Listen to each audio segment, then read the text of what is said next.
Hello, everybody. What is up? So I know I haven't been here in a really long time, but I am happy to be back. And today we're going to talk about trust, okay? And trust, as we know it, is easier said than done, okay? Especially if you are going up against a lot of unhealed wounds from your past. And these are wounds that are created by rejection, abandonment, and betrayal, usually. A lot of times, this tends to happen in childhood. So, these experiences of any betrayal or abandonment that you have had, as a small child, or even in your preteen years or later years, even in your young adult years, this can make it extremely difficult for you to trust other people and form healthy, intimate relationships. Okay. Now, when we're not able to do that, sometimes we get infiltrated with feelings of jealousy and insecurity. And this has a tendency to infect all aspects of our lives, whether you are dealing with family, you're in a romantic relationship, or even in your professional world. I know that, I've had my own issues to overcome, with inner child stuff. And I know for a really long time, it was difficult for me to trust people, new people who were coming in and wanting to collaborate and work with me. And I had to do some work around that to clear out those trust issues and those abandonment issues.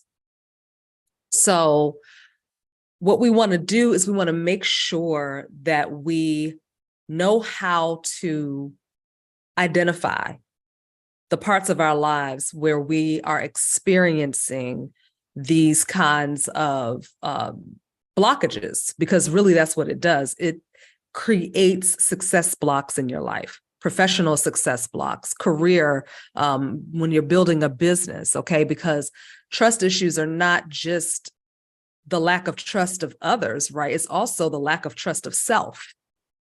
Okay. When you don't trust yourself, it's difficult to make decisions.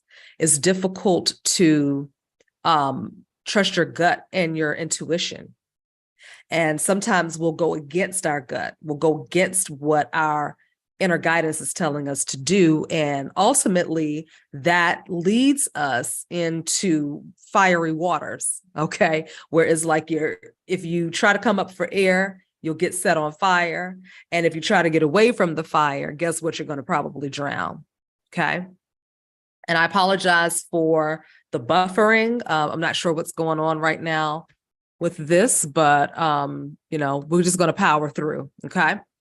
So if it's slow or buffering, somebody just let me know here in the chat. All right.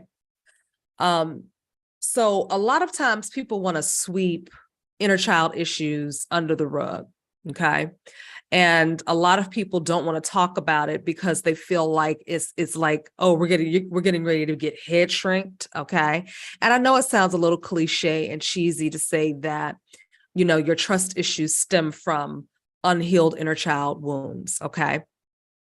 But if you really want to overcome these types of things and you really want to be successful in all areas of your life and experience true joy, true peace, and watch your life shift in ways that you never thought it would shift before, then you're going to have to go back to the beginning. You're going to have to go back to the point of origin, which usually is your childhood.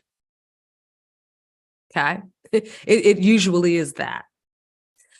So it's uncomfortable to talk about. Absolutely. Yes, it is uncomfortable. Yes. And a lot of people, what I have found, will actually minimize their traumas from their childhood, meaning they will make it seem like it wasn't such a big deal, right? No, I wasn't traumatized because I wasn't abused. I wasn't getting spanked. I wasn't getting yelled at. My parents didn't leave me alone by myself, right? But trauma, let's remember, comes in different sizes and different packaging, okay? All traumas are not created equal. One person's trauma could be that they were severely beaten, okay? While another person's trauma, and this may be very hidden, it could be that you were trying to show your mom a picture that you drew, and she was like, no, no, no, no, no, right now, go away, not right now. This is adult conversation, okay? Now, in her mind, it's not a big deal, right? But for little baby you, little 3-year-old you, where your whole world revolved around that drawing, right? And your mother to just shoo you away like that, it makes a big impact. And why does that happen? Why does it make a big impact? Because it makes an impression on your very young mind, meaning it creates a groove in the brain that we call neural pathways, okay? And that neural pathway stays with you throughout your entire life, and it has an impact on you in your adulthood. So anytime you get into a situation where you feel like you're being dismissed easily, or you feel like you're not being heard, it can trigger emotions and thoughts of you not being good enough, of you not being worthy of someone's time. It could make you feel like breadcrumbing is okay. Being breadcrumbed is okay. It could make you feel like being pushed aside is okay, because your authority figure in your childhood did that to you. And even though you know your mother loved you, you know that your mother was not trying to hurt your feelings. You grew up in a loving household. That can be an incongruent energy inside of you, inside of your thoughts and your behavior patterns, right? My mother loved me. She wasn't trying to hurt my feelings. And because of that, and I respect my mother and I see her as an authority figure, right? That means that further imprints that it's okay for me to be dismissed. Even though it doesn't feel good to me, I still put up with people who dismiss me and breadcrumb me. I put up with that type of behavior from people at work, on the job, in my romantic partnerships, and even in my friendships. I put up with that. But I don't like the way it feels. And I don't know why I put up with this. So this is what happens when we have those, what I like to call those little covert traumas.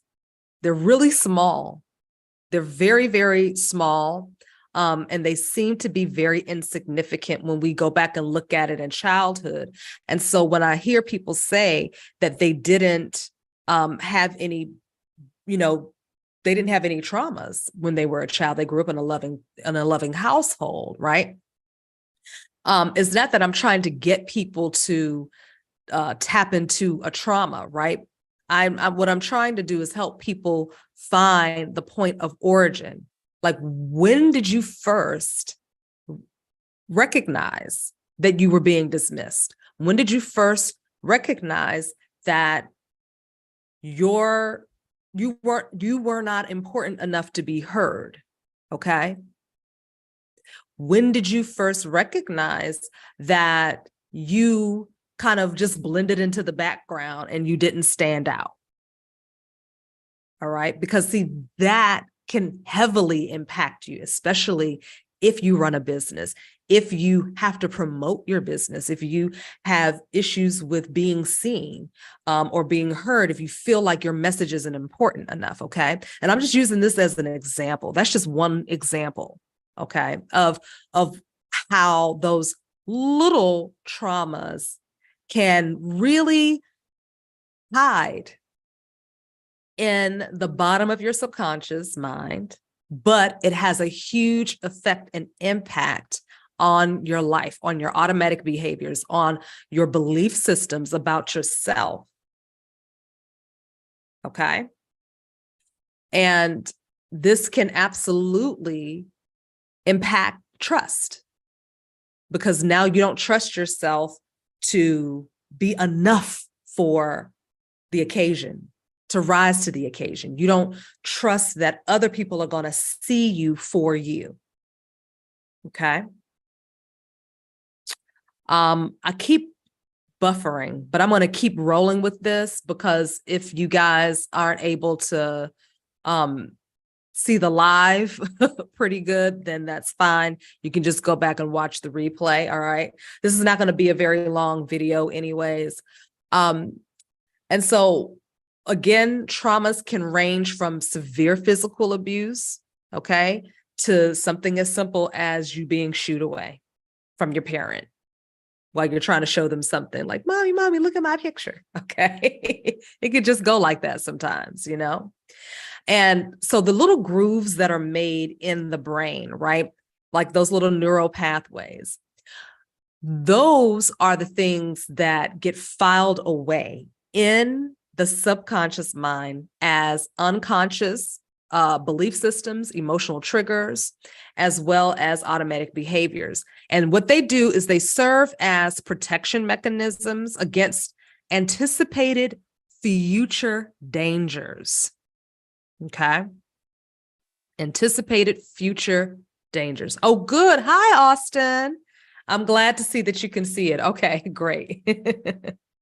So this kind of protection can also become a success blocker, especially if you don't check it, especially if you're like, there's nothing wrong with me. I meet people who are like, no, I don't have any issues. I don't have any, anything, but they drink excessively. They drink every single day. And I'm looking at them like, you don't think you got any issues? Like, you drink like a fish, oh no, there's nothing wrong with me. I'm fine. But you can't sleep at night, right? You get maybe 3-4 hours of sleep, and then you sleep all the way until like 9, 10, 11 o'clock in the morning.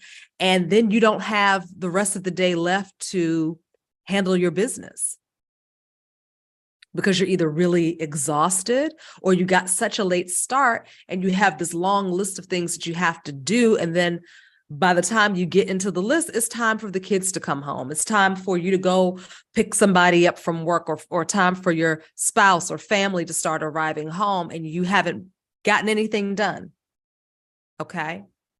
So this is how these things affect our livelihood, whether it's dealing with finances or relationships or your personal physical health. If you don't know why you're not able to receive love. Okay. I knew a person who couldn't say, I love you. And when someone said, I love you to them, all they could say was, thank you. Okay. They couldn't say it back. Even if they felt like they loved that person, they couldn't say it back. And the reason for that was because they didn't trust that that person who was saying, I love you to them really meant it.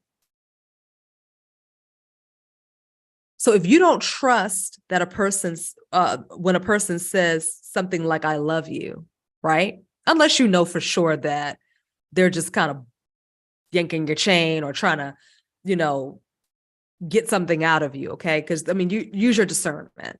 But if you're with a person who has only shown you respect and appreciation and admiration for you, and you know that this person, genuinely cares for you, and they say that I love you, and you can't say it back for fear of them not meaning it and you appearing weak and vulnerable, that means that you're not only distrustful of that person, but you're distrustful of your own discernment. You're distrustful of your own feelings. You can't trust yourself because maybe the times that you did say, I love you, you got hurt, which means you never really healed that part of you that got hurt. Whether it was in childhood or whether it was further along in your life. And usually, if we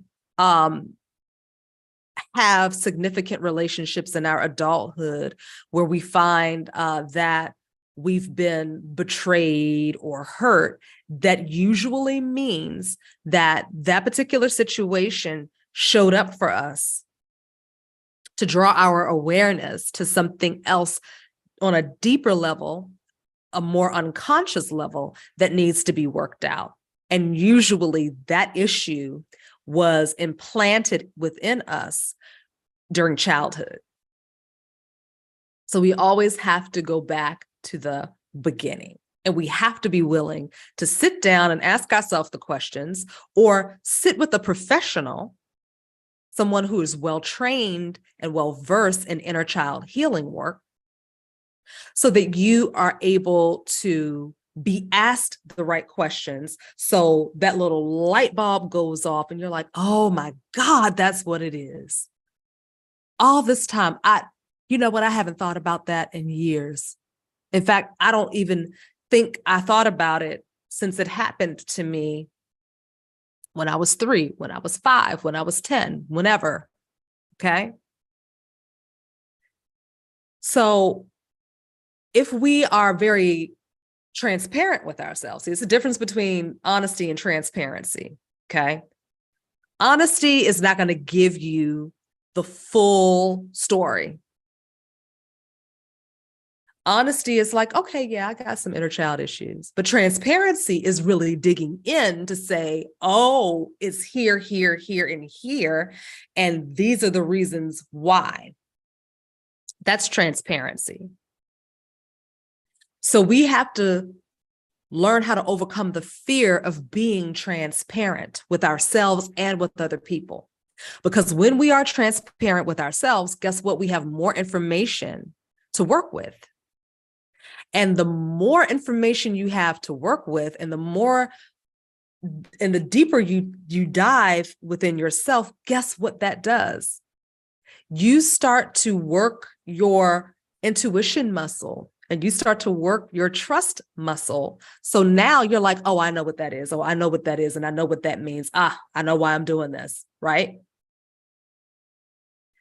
When we don't know why something keeps happening to us, and we don't know why we do what we do, guess what happens?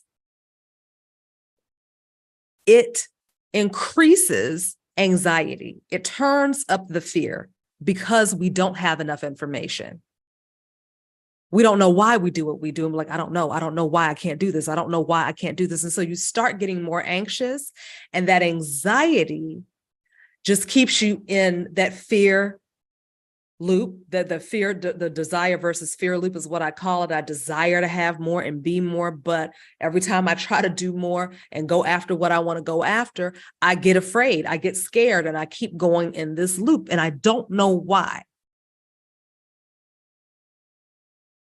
Let's just say you've had an illness for a while, right? And you're like, every doctor I go to, they can't give me an answer. Everybody tells me there's nothing wrong with me. That gives you anxiety. And guess what that anxiety does? It actually exacerbates the symptoms of that illness. So you start to feel more sick than you did before. Why? Because you don't know what the cause of it is. You don't know when it started, how it started, why it's there. But if you start to take a deeper dive and really pay attention to the symptoms and when they started and what was going on in your life when these symptoms started, even if you're not able to pinpoint it yourself, but you work with, say, a hypnotherapist, okay, to help you uncover that, and those answers start to become more clear for you, guess what happens? You start to disempower the illness. So it's the same thing with your trust issues. Once you start really dissecting where all of this comes from, you disempower the energy of distrust.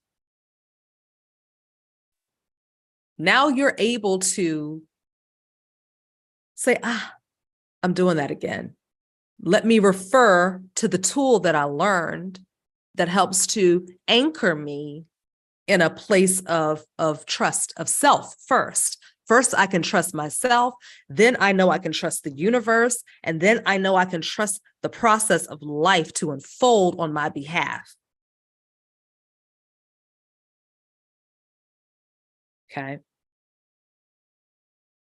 So when we're standing in this place of power, we're able to really make huge changes, and we're able to allow ourselves to open up to all of the possibilities. See, when you don't trust, you're limiting yourself to all of the ways in which things can actually show up for you. You're limiting yourself to only what you know. You're not opening yourself up to the limitless, boundless possibilities of the universe, which is your subconscious mind, right? Which is your heart space, the intelligence of the heart, which knows no boundaries. It knows no limitations. All it sees is vast possibility. But you got to trust in order to get there, in order to experience it, in order to say, you know what, this isn't working right now in my life, but you know what, I trust that things are going to get better. I trust that I'm heading in the right direction. I'm on the right track. I trust that my infinite intelligence knows all things, and all I have to do is ask it to show me the evidence that this is already resolved, that the solution is already here. That's all I got to do. But it takes work to get to that place of trust, to be able to really, truly move out of the way and allow. Okay. I had to do extensive inner child work to get to that place because there was so much distrust from abandonment issues, rejection. Okay. Now, for those of you who have issues with your childhood, okay, I am starting a new program in the month of May 2023. It is called Infinite Transformation. Now, this program is specific to those who have found great success in their lives, right? Your work is thriving, and you're flourishing, and you're highly successful. You have a great, social life. However, you keep finding that you're attracting the same kind of romantic partnerships over and over and over again that lead to nowhere, that leave you stressed out and frustrated. And even if you're in a romantic partnership, you guys are in discord. There's a lot of discord. There's a lot of arguing. There's a lot of not seeing eye to eye. There's a lot of distrust. Okay. So this program is going to help you identify where those issues began in your childhood. And we're going to be together for 12 weeks. And we're going to work through those issues. And you will come out of this program a whole different person, okay? A better version of yourself. Not a whole different person. You'll still be who you are, but you're going to be the truest, highest version of you. And I'm now totally revamping and refocusing my business on inner child healing, because what I have found after doing this for 8 years now, what I have found is that everything comes back to healing the inner child. Everything. I have had smoking cessation clients. I have had weight loss clients. I have had clients that come in for motivation. And usually it all comes back down to something that needs to be resolved in childhood, an underdeveloped or unresolved developmental stage that they didn't complete. So I am now totally focusing on inner child healing to improve your finances, to improve your work life. If you are a coach and you keep attracting the same type of client who doesn't show up, maybe they have some narcissistic tendencies, Maybe they're super duper clingy and needy. They don't pay on time, or they have plenty of money, but they are the ones in your group sessions, or they are the ones that are extremely needy. You got to tap in and find out, why do I keep attracting these kinds of clients, right? It all comes back down to inner child issues. About 90% of the time. 90% of the time it does, okay? So you guys, I'm going to put a link in the description after this video to where you can check out the program. Right now, I am just taking appointments for consultation calls, free consultation calls. So if you guys want to ask more questions about the program, just schedule a consultation with me, a free consultation. And you can read a little bit about the program. Is called Infinite Transformation. We're going to be starting in May. And I can't wait to talk to you about it, okay? Also, my Facebook page, I am in the process of rebuilding a new Facebook page. It got hacked and the hackers have totally taken over. So if you got a message from me on Facebook, please ignore it. Do not respond to it. Do not give them any money. Do not do any of that stuff. Do not give them any information about you, okay? I will be starting a whole new page. So if you're on Facebook and you used to follow me, then totally scrap that page. I'm going to be building a new one. Okay. So I thank you all for your time and your attention today. And I will be doing more lives here on YouTube, because I used to go live on Facebook a lot, but I'm going to be more present here on YouTube now that I'm rebuilding my Facebook. Okay. And you guys can also follow me on TikTok. Okay. And on LinkedIn, if you're on LinkedIn. So I thank you for your time and attention today. And I invite you to call your energy back to you. Okay. Call your energy, your time, and your attention back to you now. All right. I'm going to call mine back to me, and I'll see y'all in the next video. Peace and blessings.